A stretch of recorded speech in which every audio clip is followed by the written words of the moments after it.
can go wrong. You can't just say, oh, you did. Wow. Hello?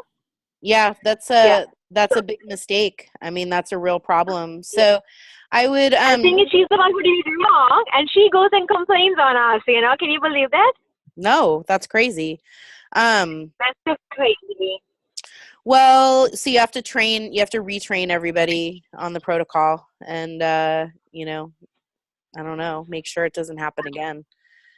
I know, it's the last thing you want. And now the parents are going to want to know. I mean, on the whole, it just doesn't look right on this. I think it's going to be open for 60 days, a case. Until it goes through, it's a hassle in our minds, not knowing what's going to happen, even though we know we didn't do anything wrong, you know? Yeah. Because it could go both ways, because there's no way to prove it. Well, so it just sits on your license as a, it's neither, I can't, if they, there's a name for it. I just can't remember the name. Like, it's not a valid complaint. Yeah. It's like an inconclusive. So it sits on your license. It's neither proven nor disproven. Which is, yeah, it's hard. That's a hard one. Yeah. Sorry. It sucks. But before I forget, I want to apologize for, I usually cut the line right at 6:30 because I get off work at 5:15. I get in the car, I do the phone call with you guys, and then right at 6:30 I go to school. So and that class starts at 6:30. Yeah. I hang up right at 6:30. You know. Sure. No. Well, hey, Laura. You know, I do try to keep us as close to 6:30 as possible. So that's that. No, but I never say goodbye. I feel like somebody's talking, and I feel bad just cutting over. You know. It's okay. No, we understand. Yeah. Yeah. Somebody else, is that you, Chris, that called in? Yeah, it's me. Okay. Hey, how's it going? I like to. I'm good. How are you? Good. I'm going to rename you. All right. Oh. So I know. So we know. Awesome. Well, what are we at here? I'm sure it's 5:30. So how's everybody doing this week? We got a new module, so that's exciting. I'm so excited for this week's module. Yeah. It's so amazing. It's yeah, we're getting into the meat and potatoes now. Yeah. Hey, did you guys all watch the infant tour? Yes. Yeah. Yes, I did. How did she ever tell you how old the children were in the video that are in that classroom? I don't think so. I kept waiting to hear the age. Me I'm too. really interested in knowing that. Yeah, well, you can look at and tell that the shells where the kids have to be older. Probably, I mean, that's what I wonder. Yeah. Yeah. I wanted to see the other room. Didn't it look like there was an adjacent room where there was some fun motor equipment? Yeah, yeah. In the back where the rock and the steps. I noticed that too. Do we know, Dabika, do you know what school that is in the video? Do we have like a master list of where all the videos were filmed? Do you know? I really don't know. I have no idea. Terry will be able to tell you. Yeah. Well, I was just, trying to catch up before our call, but I wondered, if you guys had to guess, what do you think the age range in that classroom is? I was thinking it was about a year to around a year old. That's my guess. What'd you say, Chris? A year to? I'd say around a year old to a little bit older. Yeah. Oh. Yeah, I heard you too, Kathy. What's your guess? What would you say? Thinking a little younger, only because they still had the pad for the child laying down on the floor, not quite standing to change them. Yeah. Oh my gosh, and that pad, can you imagine? I mean, I think that's great for the kids, but I can't really imagine trying to. Well, right now all I can think about is my shoulder and how much it hurts. But yeah, how do you? I mean, that's really hard on your body, to get down there, and it's not really ergonomic. Yeah, I mean, I love the idea. That's true, because Because they said that they had the younger ones that were just crawling the stuff down on the bottom shelf. So I would have to say it would be younger. I thought maybe mobile, like 10 Yeah. months maybe. I say about 2 months. So crawling at least, because she said that a couple of times. Yeah, the crawlers. For the pulling up. the bed mat. So. Oh my gosh, how much that environment had so much space. I mean, there and then not to mention the adjacent room that was just like full of like where in what that's not California or I don't know, like space is kind of hard to come by. So I like that. Yeah, go ahead, Casey.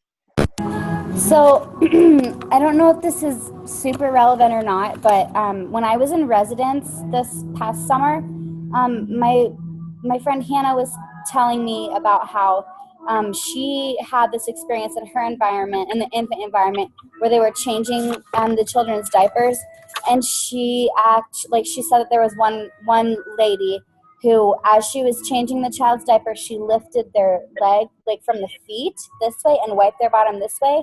And I'm just wondering, why is that not okay? I'm not familiar. I guess I haven't gotten in that section of the course yet. I didn't know that was not okay.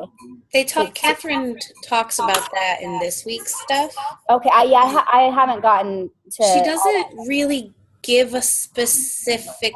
Oh no, she does. She says that lifting their bodies in that way is bad for their back because their bodies are not meant to bend that way.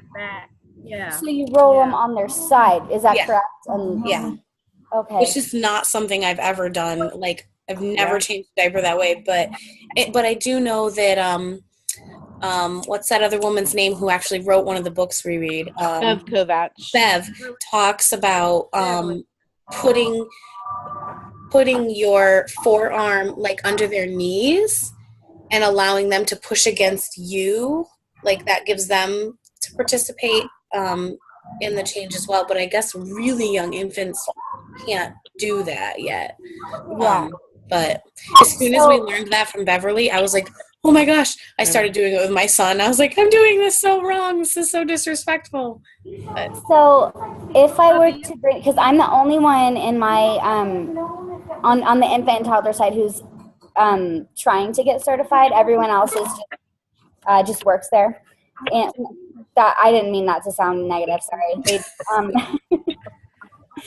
But so I'm not with the infants, I'm with the toddlers, but I do see the infant teachers grabbing them by the feet and wiping their bottoms this way. How can I address this gently and not seem like well, this is what I know. You know what I mean? I don't know how to address it without sounding like I'm trying to. That's a good question. Casey, what I'm coming in too is hang on, let me plug you in. Hang on, I'm having a hard time hearing.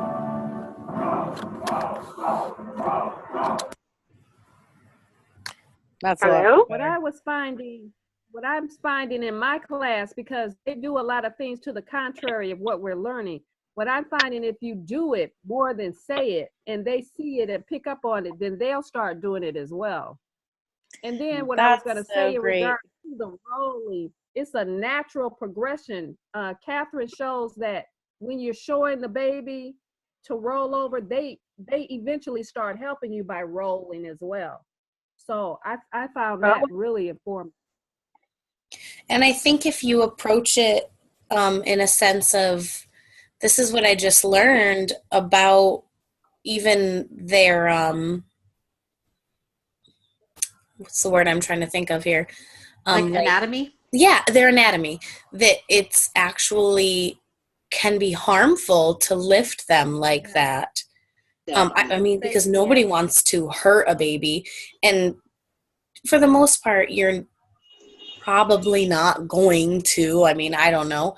I mean, I've never hurt a child from doing that, but you do run that risk. And it is a very unnatural way for their body to move until they can put their own feet on the ground and push their bottoms up. That's not a natural way for them to move. And just like we would never want to assist them in doing something before their bodies are actually ready, like propping them up even, we wouldn't want to assist them in moving their bodies in that way when their body is not ready to do it on its own. Right. But she does demonstrate it, Casey. When you get to the video, she does demonstrate it. She does, yeah. Yeah, you know, I'm a little surprised because I've read Being with Babies. I didn't get to the end of Laura's video, which I think though is the one that you're talking about. But like I've watched Magda Gerber and like Rye videos where they change the children, and that's never been an issue that's ever been addressed in my Rye training or my Montessori training. So I think it's maybe based on new scientific information. I don't know, Dabika, do you know where the research is coming from for this kind of change? No, I really don't know. Yeah. I don't know. But I agree with, I think, Chris, right, on the phone. She said that, you know, it will really hurt the baby's backbone, which anatomically they are not ready to move their, you know, body as the development goes. So until they're ready, if we pick it up like that, pull it up, and it can hurt the backbone of the baby. And that's why another video that we had on how to pick up a baby, we saw that we are putting the right hand first under the head and then supporting the backbone, and then we are putting another hand like that. So exactly the same way we have to do it, you know. Roll the baby one side and then do it. That's how we did. And I guess also if you think about it, if you're lifting their legs and pulling their ankles up, you're putting their legs and your hand in front of their face. They no longer have eye contact with you. Exactly. So that's kind of, and the more I thought about it, I was like, if someone grabbed me by the ankles and like, I don't know, it's not very respectful, right? Like we don't think about it because that's just how everybody changes diapers. But if we're, and it hurts them too. It hurts the babies too. Yeah. If we're really pushing towards that like ultimate respect for these children, then I guess that's just not a very respectful way to handle them. And even if you're trying to be gentle, I guess I feel like it's not that gentle. Yes, and it's going to be a negative experience for the baby. Every time that you come to change the diaper, baby will be panicked, you know, because, you know, baby knows that now it's going to hurt me. Yeah. It actually does make sense. Now I hate it so much. What did you say, Rashida? I mean, we have parents coming in.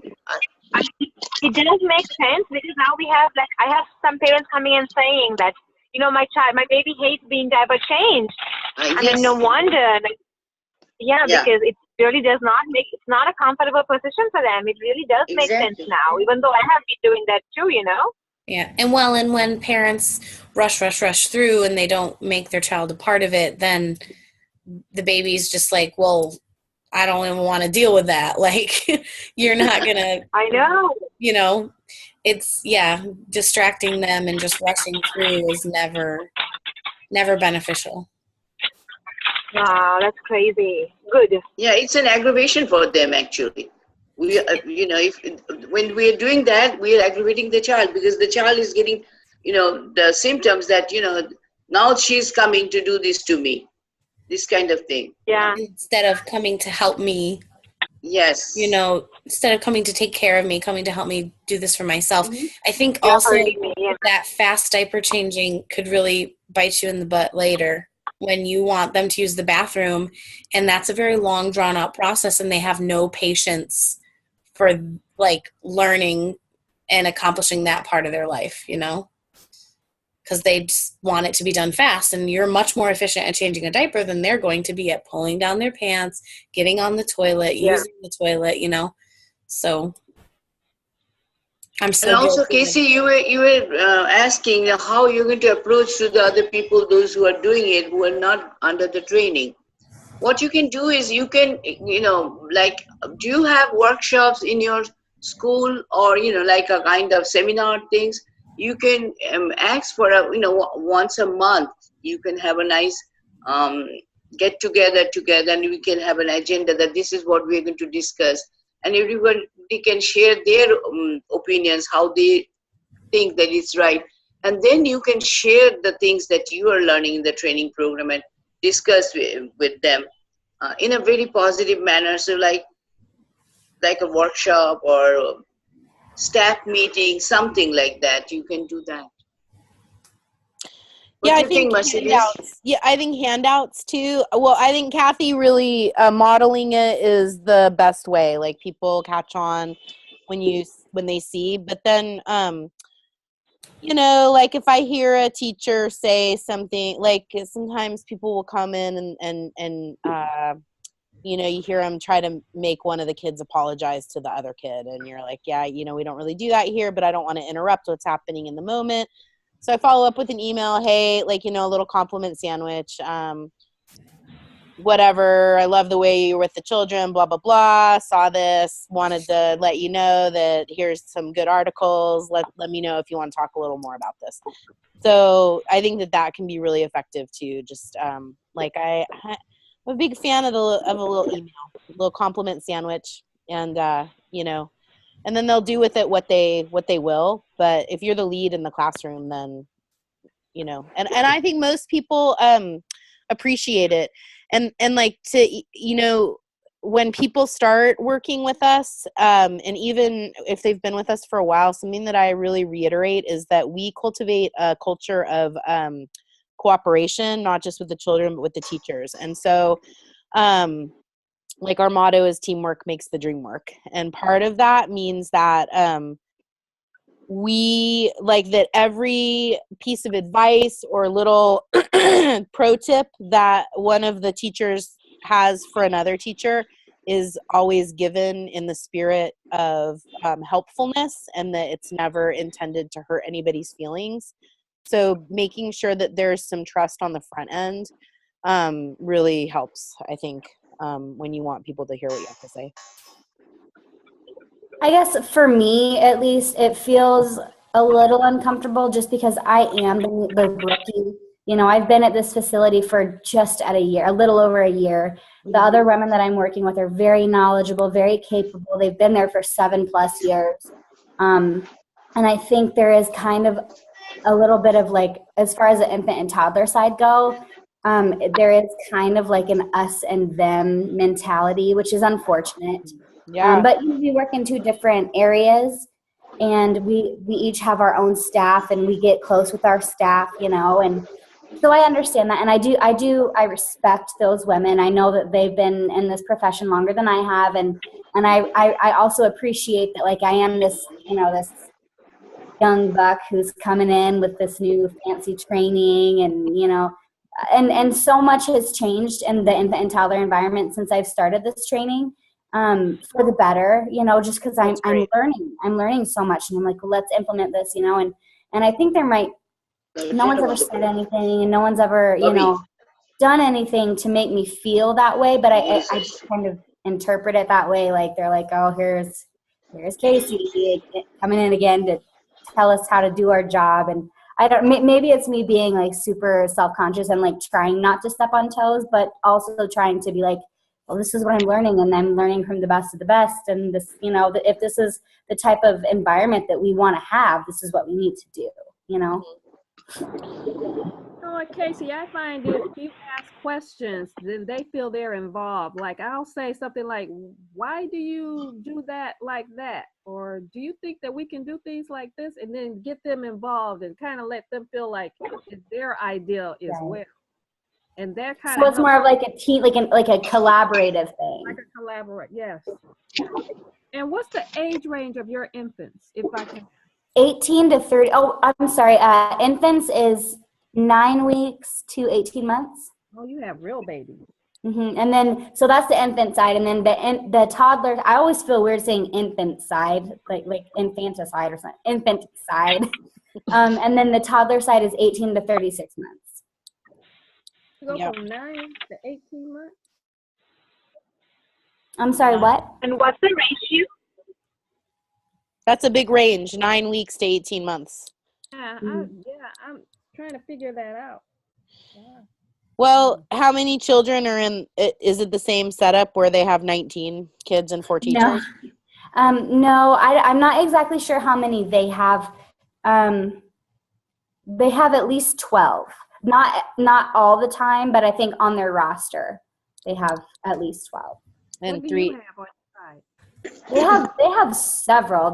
There's Heather, who's the lead, and there's Ashley, Leslie, Colleen, and Elena. So they have 5, but their ratios are lower. You know, it's 1 to 4 there. Yes. Oh, okay. Well, I might try to make nice with the lead guide because she's the one who's in control of everything. Right. And you know, maybe the next time, you know, you go out with your team for dinner or something like that, loop her, you know, hey, I want to go out to dinner with you. Hey, can we go do that? You know, like try to connect with her, build a relationship. And then that I think would be a good strategy for like getting her, because you only really need one person, and I'd go for the one in charge. Sure. So That's true. awesome. Yeah, go ahead. Hey, I was going to say, Casey, I'm in a similar situation, except I'm not the lead, but I'm the only infant and toddler person that is becoming certified, and everybody else has lots of experience, but not the same information that I have. And tomorrow I have a meeting with the director and the lead teacher to go over my practical life suggestions, which is timely since we've been talking about practical life. Yeah. But I'm so glad to have this platform, like this opportunity to really sort of get off my chest what I've been wanting to do with the classroom, but really not been able to.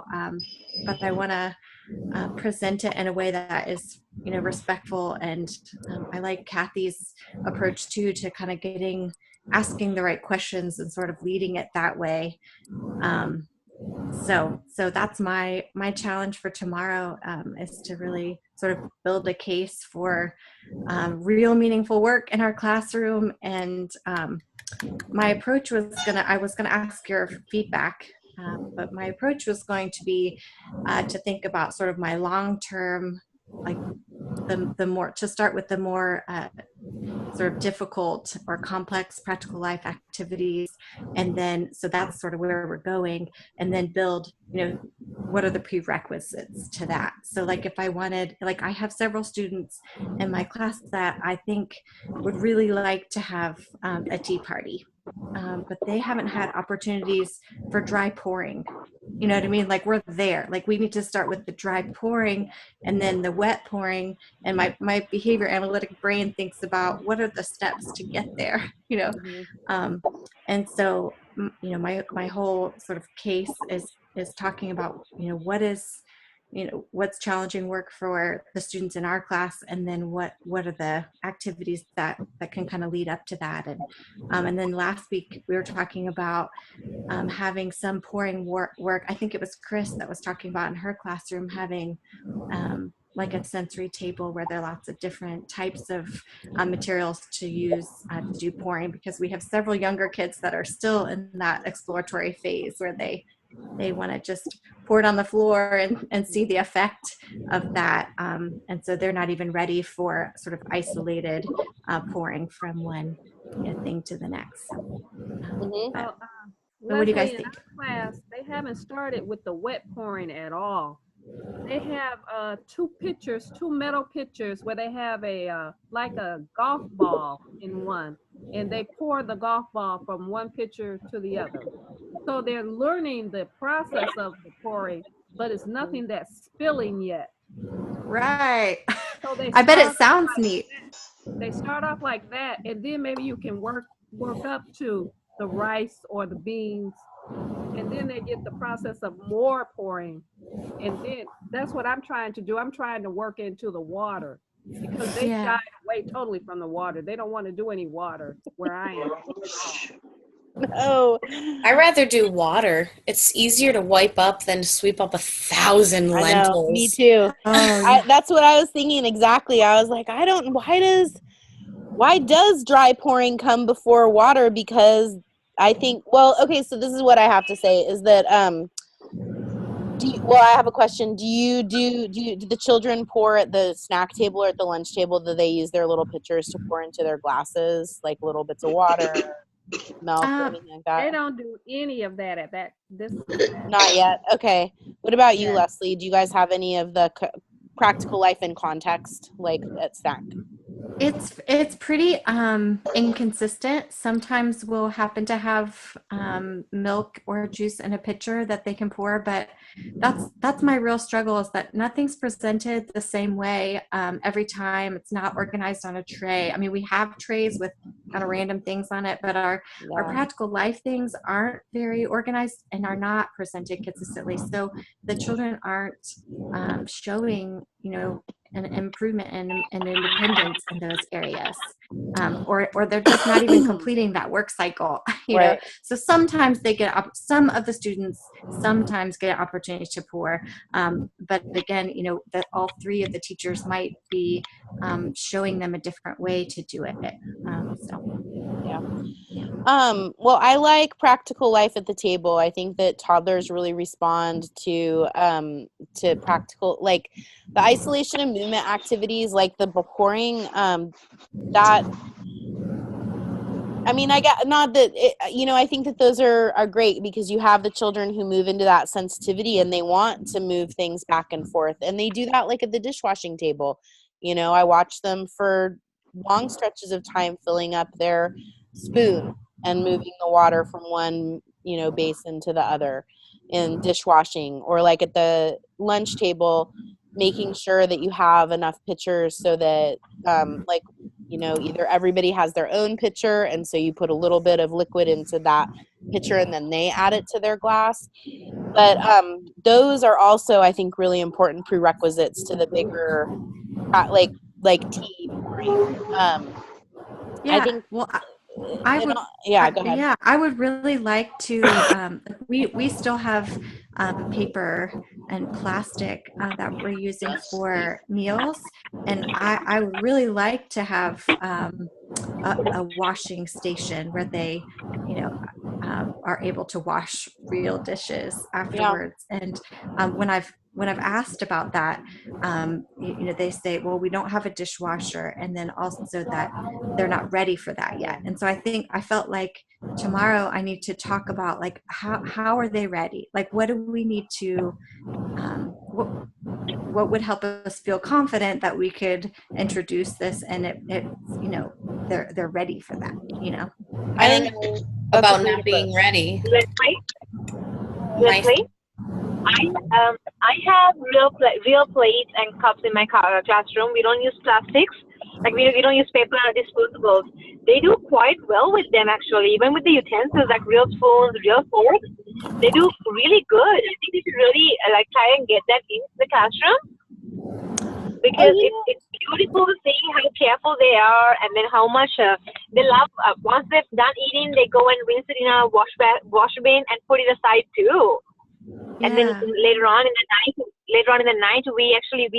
the cook comes in, and then she takes it out, and so she can put it in the dishwasher. Initiative, and they love, they enjoy that. They really I don't see any single child who doesn't do that. Every single one of them loves it. And you don't have to have a dishwasher. You can create a 3-part sanitizing. Like if that, you can wash the dishes by hand, and then you have to do a bleach rinse, and then they air dry. So, I mean, I think that there's ways to circumvent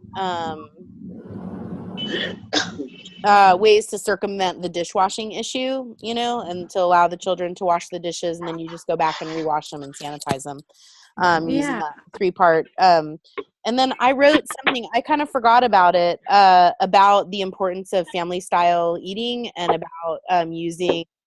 So I'll send that to everybody. I have like a 12-minute video. I can't show it to you this time, but maybe I'll cue it up so that we can see it next time. It's of my, it's mealtime. It's called Lunchtime. So, you know what? It's on YouTube. I'll send you the link to it. You can watch it. But it's, I mean, like if,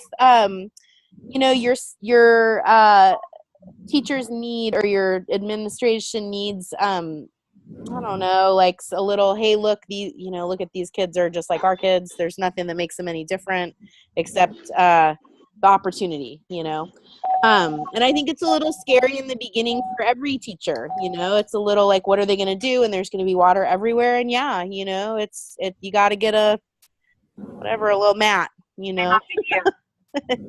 Actually, if you have a towels. if you have a low shelf, sorry, somebody go ahead, Chris, say that. Yeah, sorry, I use big beach towels on the floor, and that way, like, it's not slippery, it catches the water.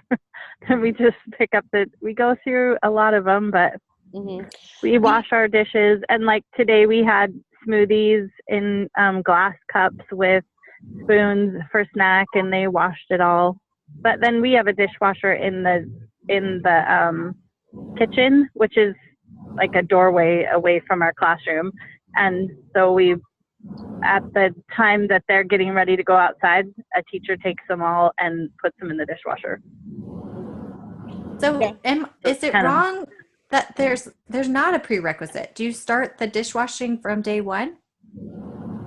Yeah. Well, I do in my classroom. Infants who come in from the infant room have never washed a dish before. And I show them how to do it. They take the I prefer that the glasses are not washed. They go on a tray because it's not, I find that glasses get broken sometimes in the basin, and so I don't think that that's safe. But I show them, the teachers or a helper sets up the dishwashing so that it's all set up and ready to go before the meal time. And it's a choice. Like if a child is like, no, I really don't want to wash my dish, I'm like, well, like I try to entice them to it, but if they don't want to wash it, then I have them put it in the drying rack, dirty. And then look how, yours isn't as clean as the other ones because you didn't wash it. So the control of error is there. Yeah. Yours looks different. So I have a question. Yeah, go ahead. So last week Tracy was talking about how we don't interrupt the kids, and if they put it back on the shelf not right, then that's okay. We just demonstrate it. So I've been trying to do that for a while. I have this little boy who joined us in January. He's just 2, but it seems like he likes to mix everything, and it doesn't matter if it's wet or dry. And I have a lot of exploration tables that have water and different size pitchers, and then I use my dishwashing station actually for a scooping water work this week. I mean, I change it out all the time. So I have a lot of different stations that he can go to, but like lately he's been taking like the language works and then putting them in the water. Like I had my the cards that have the pictures of animals and the physical animals that you match, and they were like in the water tub today. Or he'll just take like the tongs that you use for the cotton balls, and like the whole work, he'll just take the whole work and dump it into the bins. Or like he'll just go over to the shelf and start just throwing everything. So I'm trying to work with him on like putting it back. And she said in one of the videos, like, we should never like call a child back to clean up the work. But I feel like if he's not in the faucet running something under the water, he's just destroying everything. And so I can't get, I mean, like I try to be with him and show him something and that he's really interested in, and then he'll like put it away and go. I mean, it's like within seconds too. Like today, I swear I was with this child for like 45 seconds getting blueberries and helping him. I poured him into the bowl and he was scooping them into the blender. And I turned around and this little boy had like everything in the water tub. So I'm really struggling on like how I like direct him, or, you know, because I was just so frustrated today. I was like, no, no, across the room. I was like, stop, Blaine, stop. And I know I shouldn't do that, but I was like, you can't put the books in the water. So I'm kind of struggling with how to help him, or you know what I'm saying? Do you have any ideas for me? Okay. What do you How think? old is the child? Chris, how old is the child? He just turned 2 in January. And he's been at home. Well, he's been in a drop-in daycare center at his mom's gym since he was a baby until now.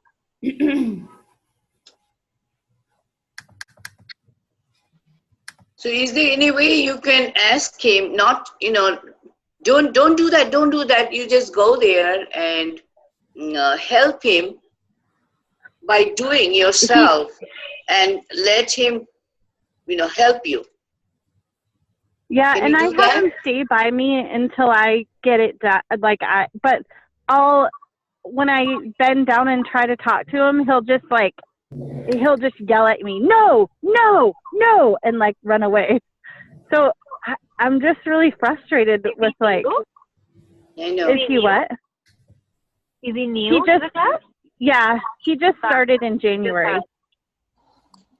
Otherwise, he's been at a drop-in daycare center at his mom's. His mom is a workout instructor, and they have a drop-in daycare center at the gym that she works at, and he's been there the whole time.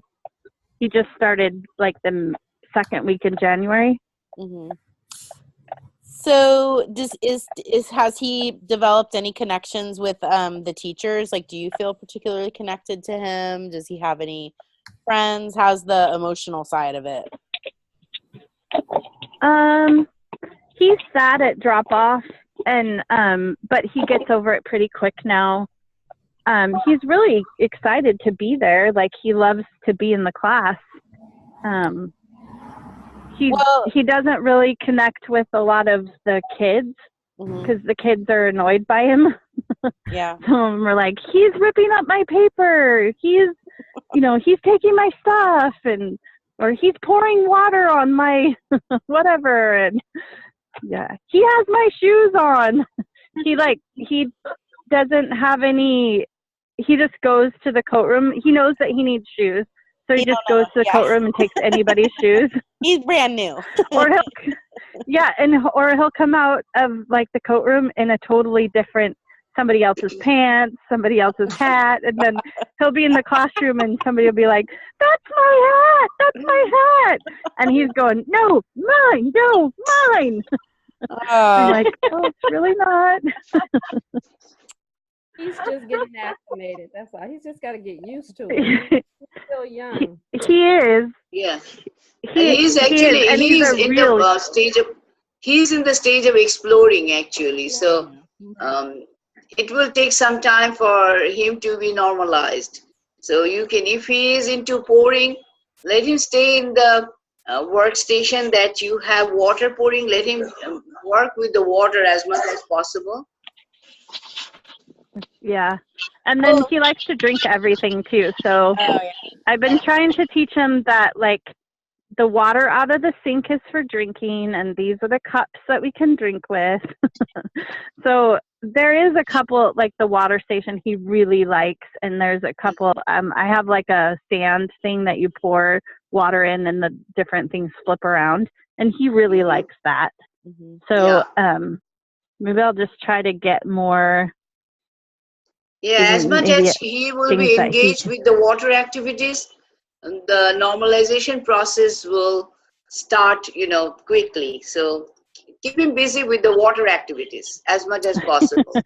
Yeah, and I would say too, if he puts things like your cards in the water activity, like I would say, hey, this ruins our work. Get a towel and help me dry this up. Like, let's work. And if he doesn't want to help you, I might be a little more assertive and be like, I hear you. You can sit with me while I do it. And I would he's a little bit older, and I think you might need, like what I was taught is that it actually is important to help a child finish that cycle of activity. And that includes putting the work back on the shelf. And so if I can catch a child who is taking, I want to try to get to them before they're like on their way to put things away. But hey, I noticed that this isn't quite ready for the next person. Let me show you how we can get it ready for the next person. Come sit down and we'll tidy this tray up, or like come, let's so there's ways to reinforce that the expectation of the activity without necessarily interrupting him, but also I think it's okay to be like, this is it looks like you're interested in water work. This is not water work. So we're going to go, you can do this work over here. And if you want to do water work, then these are the different things that you can choose. So I heard you say that you pretty much are with him all the time, and he knows when you're not watching. Oh yeah. And it's quick. Yeah. So I'll just keep reinforcing that. What's that? And Sorry. Chris, actually, the child can only complete the activity when the child is normalized. This child is not normalized. So you cannot expect that he will put the things away. He'll take it, from where it belongs, all these things. It will take some time for him to do it. So if you keep reinforcing it to him, he's going to, rebel, actually. He's not going to listen to you. He's going to say, no, no, no. Because but is it okay he will feel that he doesn't have the freedom of doing the activity. So you have to normalize the child first with the activity that he likes and he has a point of interest there, and let him, if you have something that he can put water on it, give him something that he can pour water in it, something like that, and he was in the childcare, so he learns the dumping activity very well in the childcare. So that's what he needs to, he will be enjoying it. Give him something that he can dump, and then he can sort, that kind of thing, so that he is emotionally, he will be satisfied.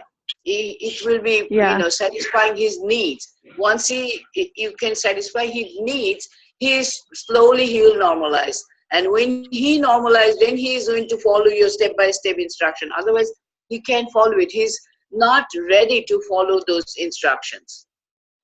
Yeah. So when he does something like that, like dumps out, I had some beans, some pouring beans, and he just dumped them all over the floor. Do I just let him go, or is it okay if I have him come back and wait with me until it's cleaned up? Because like his other friends, the other people in the class will help clean it up. But if the friends help him, that's not nothing wrong in it. But you can give him some specific container or a large bucket to dump it. So he'll have some place to dump it. Okay. Instead of floor, you can give him a bucket, and you can dump it on this, like that. Yeah. So he will be satisfied dumping stuff. That will satisfy his needs. Instead of on the floor, even if some stuff goes on the floor, his friends can help him to put it back on the bucket. So he will be happy. Yeah, and can I have him stay there until it's done though, or do I just let him go? You cannot make him stay there. You cannot. He is not normalized. You have to keep that in your mind that this child is not normalized, so you cannot make him do anything until he thinks that he is going to do it. Yeah, I have a little bit of a different perspective, but we'll have to agree to disagree. No, I'm a little bit more but I hear what you're saying. I'll have to think about what you're saying, Dabika. I think that it's important to reinforce the expectation. So if I say, hey, my expectation is that you will be respectful of the work in my classroom, and what you're doing shows me that you don't understand the expectation, then I want to make sure that expectation is clear. And so I might Yeah. hold a child with me, and I hear you, and I know that you want to walk away, but we'll be done. Let's finish taking care of this. I turn it into a game too. Let's count how Yes. many Yeah. games can we. And it's But not like I'm like I just have a little holding bit of a him. different perspective on that. So Yeah. And I don't like hold him captive of like, no, you will sit here until I'm done kind of thing. No, I just yeah. kind of say to him, well, you'll have to stay, like we can dump stuff over here and we can do that over here. But right now we need to stay here until this is cleaned up. And sometimes he'll run away and say no. And like other kids will hold his hand and bring him back they and know. say, you need to help us. You need to help us. And so my instinct is to complete the cycle of like, well, wait, if he never finishes cleaning it up or sees it being done, then does he ever get it? I mean, so that Actually, was my even if this child is not doing it by himself, but he is observing you. When you are putting it back, he is observing you, and he knows that you are going to put it back. And eventually he'll come and join you at some point. I had a child who will just come in the classroom and start throwing stuff all over. And he was throwing, and one of my assistant, she was putting it back. And it went for a couple of days, and then he looked at it, and then he started putting it back. He's not going to putting it back all of them. He'll just start with one or two, and then he'll run away. But still, he is observing what you're doing. So what I was trying to say is that your approach has to be very positive. Instead of, no, don't do this, we don't do this. It will be a more positive approach, your language, your body language, and like you're doing something, you're very busy, and he's doing in the other corner, you have to, call him loudly from this side to that side. Those kind of things is not a good role model for our other children. So you have to be careful that whatever you are doing with him, the other children are observing you, and they're going to follow you. They're going to do the same thing to him whenever he is doing something. They're going to say, don't do it. You cannot do that. We do. They're going to pick up your language. So you have to be sensitive to those things also. Okay. Can I tell a story here? I feel like I've got a story that goes along with these lines. It's in the same breath of like following through with expectations. So I've got this friend who she will poop in protest. So if she is mad about something or whatever, she will drop trowel and she will poop on the floor to say, I don't like this, and here's what I have to say. Wow. It's pretty intense. Wow. So anyway, she's a difficult napper. So she needs either, I have found, and I don't know how appropriate that or helpful this is for her, but in order to get her to go down for a nap, I have to physically rock her. She is almost 3. But if I don't, she will not lay on her mat. If I pat her back, she will not lay. Like, she will get up and run around. So if I physically rock her, she will fall asleep. So one day I was rocking her, and she was just kind of in a squirrely mood, and she's like, no, I'm not going to nap. And I said, okay, Ella, well, I hear that you are not ready to nap, but my friends are. They're very tired, and I cannot let you wake them up. So I'm going to bring you into the other side. We've got a room designated for resting, and then the other room is our environment. So I brought her out into into our environment, and I said, okay, you have made the choice that you're not able to do it. So I'm going to walk away, and you get to try it on your own instead of having me rock you. So I laid her down, and then I went into the dining area to sweep and pick up after lunchtime. And my director came in, and she goes, Miss Casey, this is not going to work. And I said, what do you mean? And she goes, well, Ella has pooped on the floor. And I said, oh yeah, she does that. So anyway, I went back into the environment, and Ella, she does it knowing, the way I interpret it is she knows that it gets a reaction out of adults. So when I came in and she had pooped, she was sitting there and she was looking at me and smiling like, see, you made me mad, so I pooped. So I said, okay, Ella, we're gonna clean this up. So I brought her into the changing room, the bathroom, and I got 2 pairs of gloves, I got a bag, and I got like a carpet spray. And she's like skipping along with me, like, oh, I don't have to go, I don't have to nap, I get to be with Miss Casey. So I brought her back to the area, and I said, okay, here's your gloves. And she looked at me like, what? And I was like, you're gonna clean this up. I'm not about to clean this up. This is your work. This is your job. And so she's like putting the gloves on and looking at me, and she has them on her hands, and she's just like looking around. And I was like, okay, you are invited to pick up your poop and put it in the bag. And she did it. I mean, I cleaned up and I made sure that it was good to go. But I tell you what, she hasn't pooped on my floor since. And the reason I tell that story is because it reminds me of, like you said, Mercedes, like giving expectations, like, oh, this is what's going to happen now because this is the choice you made. So, and I've seen it be successful being that, doing that. Also, I think it's a hilarious story. Like, I don't think pooping in protest is ever the answer, but it's a fun story to tell. I've never seen that behavior. I think that children withhold their poop and then poop at nap time, and that's real funny, but well, yeah, she'll do, she hasn't done it for me, but I've talked to her mom actually works in the infant room, and her mom has told, because I told her that day, obviously, I was like, oh, Ella pooped in protest again, and I guess she does it at home. She'll do it at home, but she's very typical. She puts her work away. I feel like she's very normalized and very close to being ready to be moved to preschool, other than the protest poop. I don't know what to do about that. Well, I think that it's towards the end when children are pooping in their underpants and they're kind of getting to be 3 years old, or if they're in the children's house already, it's a similar approach. Like, I'm more of a coach, but I'm like, here, I'll hold the bag for you while you take off your underpants.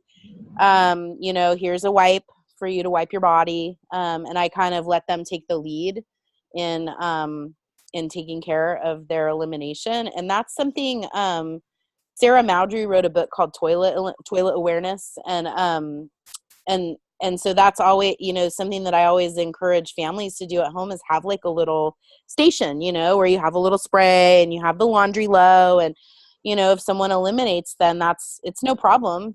Here, this is what just like everything, this is how you can take care of your needs and clean up. So I don't think that what you did was, you got her gloves. I would just make sure to really ensure that it's very sanitary. Right. Yeah. Like I let her feel like she was doing the majority of the work, but like I made sure it's clean. Yeah. And then you wash your hands. I don't have a problem with that personally. Like, I think that that's a, the natural consequence, I feel like. Well, and whose elimination is it, and who's who owns the problem, right?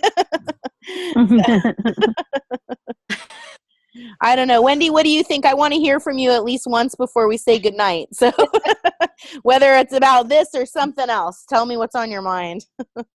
Well, about that, I think definitely natural consequences, and it's her. She's old enough to know what she's doing. When Chris was telling about her little friend, I have at least one of those in my class. Mm-hmm. And because we're a brand new class, everybody was very brand new to Montessori. Nobody had been to Montessori before.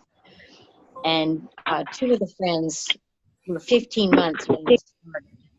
And so they won't even be 2 until late May. So they're still pretty young, and one of them in particular he's still in the dumping and the throwing. Not so much anymore, but he is still kind of doing that. And so that was my thing is, okay, Chris, you have one of those.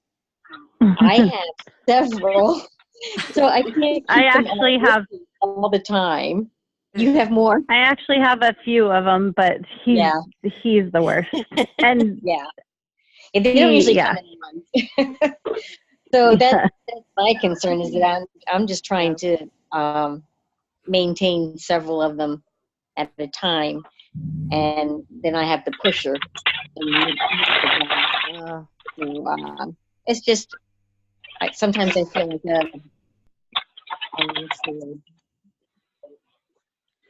pinball. No, just from one problem to another. I'm just going from one thing to another. Well, trying to put out fires. If you want to try something extreme, you can take half the things off your shelf. I mean, that's a, like if there's something to kind of consider, we are talking about the environment. I'm hearing dumping and, so maybe bean pouring, maybe you don't have bean pouring on the shelf. Maybe, what are the things that they're really like dumping, like maybe take half them away. I don't know. Like that is actually what I did. Oh yeah. How'd that work? It helps. It helps. But then whatever is there, I mean, I have to have something out for the kids. So I try to make sure that things don't have a whole lot of little pieces. Or I found one of the balls in the trash can yesterday. So it's like, well, if we put things in the trash and I don't happen to check it that day, then we don't have that work anymore. And so I'm trying to teach consequences. And I found with the dumping, a little station with pasta, one of those bags of mixed shaped pasta, and 2 little metal pitchers that they could pour back and forth with that. And that way, if they happened to put it in their mouth, it wasn't a disaster. They weren't going to, eat a bead or something.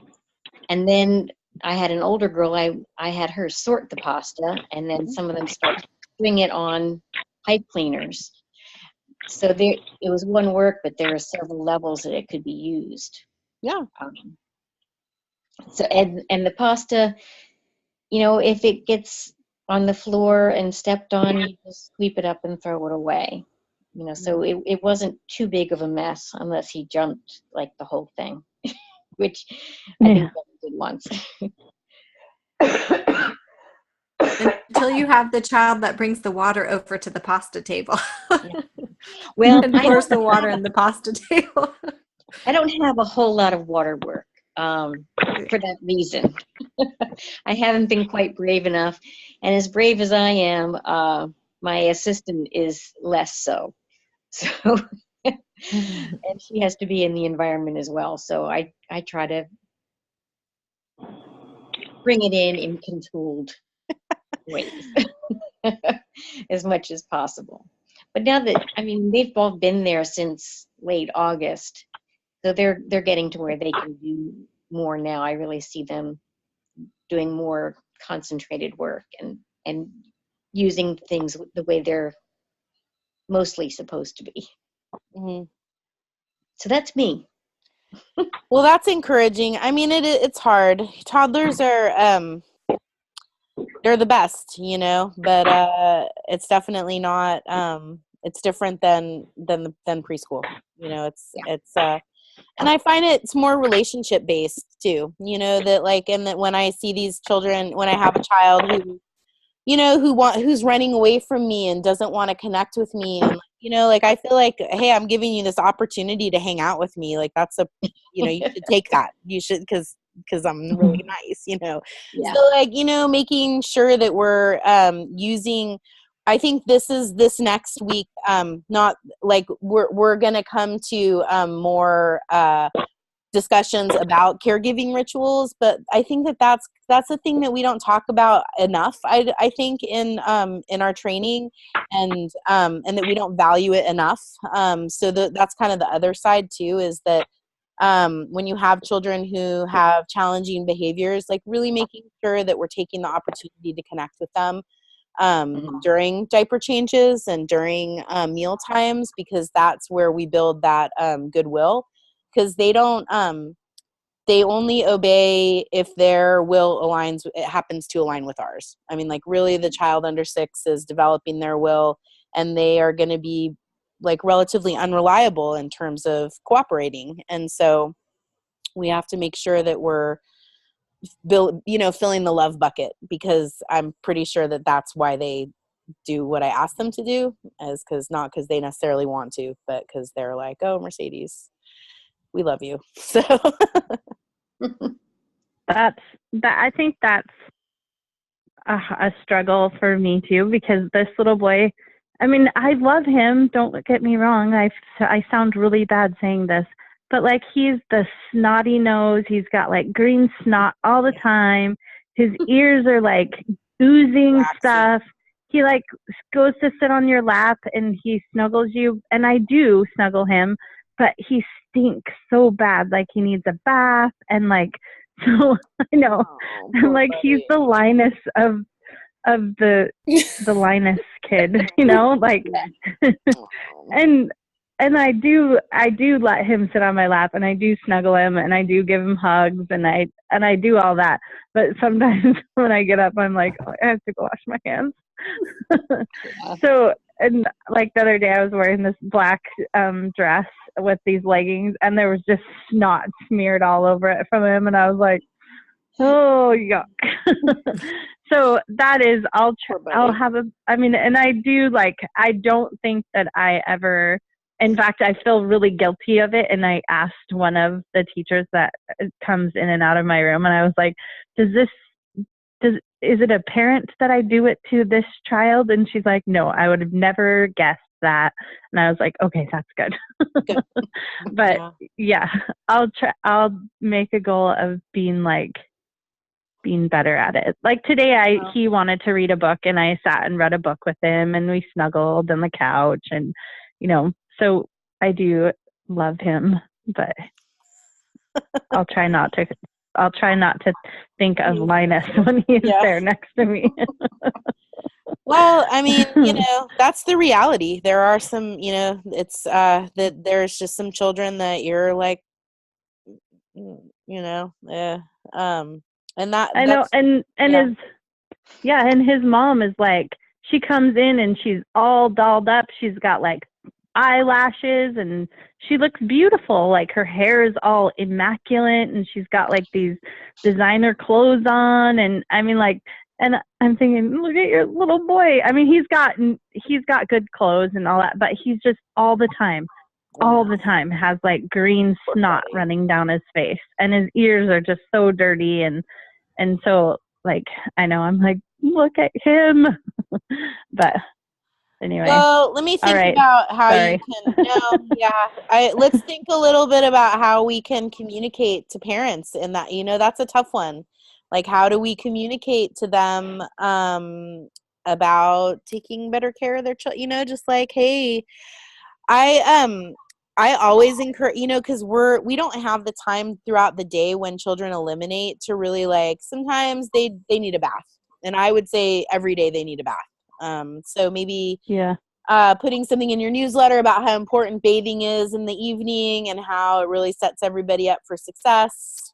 I don't, and his brother is in the primary class that's right next door to me. We share a kitchen. And so the teacher there is like, well, when he comes in the morning, he has like his own drawer in the bathroom that has a washcloth and soap. And so he's learned he's 4. And so he's learned how to like get his washcloth out and get some soap on it and wash his face and wash his, like his arms and stuff like that, because he'll come with like marker written all over him. And so she's taught him that kind of stuff. And I was kind of communicating with her the other day thinking, oh, well, maybe that's a good thing, because he is potty training too. Like, well, he's toilet training at our school, but he comes in pull-ups. So his first thing is like, he comes into the bathroom, and he really likes the bathroom. So he comes into the bathroom and he like takes all of his stuff off, and that's what I'm saying. He comes into everybody's different drawers, and he's like, oh, I like these pants, and I like that shirt. Poor buddy. So we're really working on him, like, this is your drawer. And he takes all of his clothes off, and he'll put underwear on, and he'll put all of his clothes back on, and so maybe I can incorporate that too. And that's what we've. I would. I mean, at least that'll endear him a little bit to you. You know, if he's cleaner and he doesn't smell so bad. You know, maybe. Yeah. That's a tough one. All right. Well, any last words from anybody? Okay. Thank you guys. Yeah. Good talk, and we'll until next week. All right. All right. Good night, everybody. Bye bye. Good night. Good night.